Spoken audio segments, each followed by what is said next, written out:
ओम नमः शिवाय दोस्तों। तो चलिए आज हम शिव पुराण का प्रथम खंड स्टार्ट करेंगे। प्रथम खंड है विंध्येश्वर संहिता। इसमें है तीर्थराज में मुनियों का समागम। श्री व्यास जी बोले, एक समय की बात है कि प्रयागराज में संगम पर सभी ऋषि मुनि एकत्र हुए।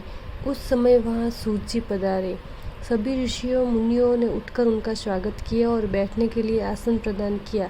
सबने हाथ जोड़कर उनसे निवेदन किया, हे मुनिवर, कलयुग में सभी मनुष्य पाप ताप से पीड़ित होकर सत्कर्म से रहित, पर स्त्रीगामी, पर निंदक, आत्मज्ञान रहित, नास्तिक, देहाभिमानी, दूसरों की हत्या करने वाले, माता पिता से द्वेष रखने वाले और स्त्रियों के गुलाम हो जाएंगे।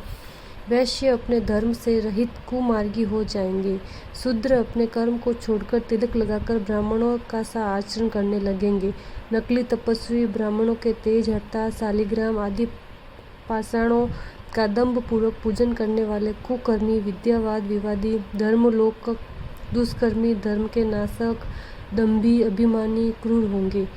स्त्रियां भी धर्म से विमुख हो जाएगी। वे माता पिता की भक्ति से विमुख, पति से विमुख, प्रेमी के साथ रहने वाली, तमोगुण और नित्य रुग्ण रहा करेगी। इस दुख से छुटकारा दिलाने वाला कोई सरल उपाय बताइए। मुनियों ने यह बात सुनकर सूत जी भगवान शंकर का ध्यान करके बोले।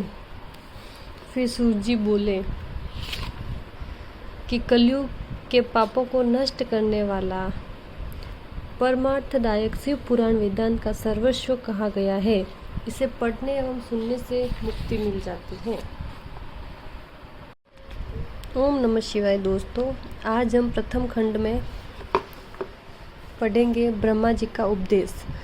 कल हमने देखा था कि कलयुग में उद्धार करने के लिए शिव पुराण को सुनने से ही उद्धार हो जाएगा और पाप नष्ट हो जाएंगे।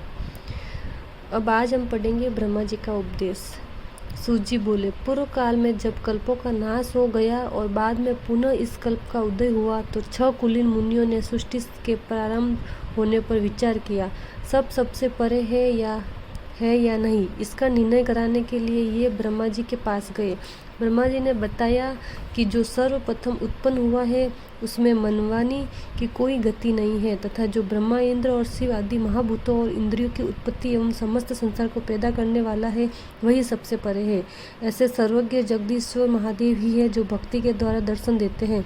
रुद्र आदि देव भी उनके दर्शनों की अभिलाषा रखते हैं। उनकी भक्ति करने से ही उसके प्रसाद की प्राप्ति होती है। जैसे बीज से अंकुर और अंकुर से बीज बनता है। ब्रह्मा जी ने कहा, आप लोग महादेव जी की प्रसन्नता हेतु एक दृश्य यज्ञ करिए जिसमें शिव जी की कृपा से आपको साध्य और साधन का ज्ञान प्राप्त होगा। मुनियों ने पूछा, हे भगवान, यह साध्य और साधन क्या है?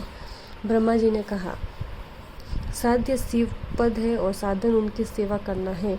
वेद विधि द्वारा उनकी आराधना करने पर उनकी प्राप्ति होती है। जो जैसा करता है वो वैसा ही फल प्राप्त होता है। कान से सुनना, मुंह से करना तथा मन से मनन करना भी एक महान साधन है, क्योंकि महेश्वर हमेशा सुनने, कीर्तन करने तथा मनन करने योग्य है।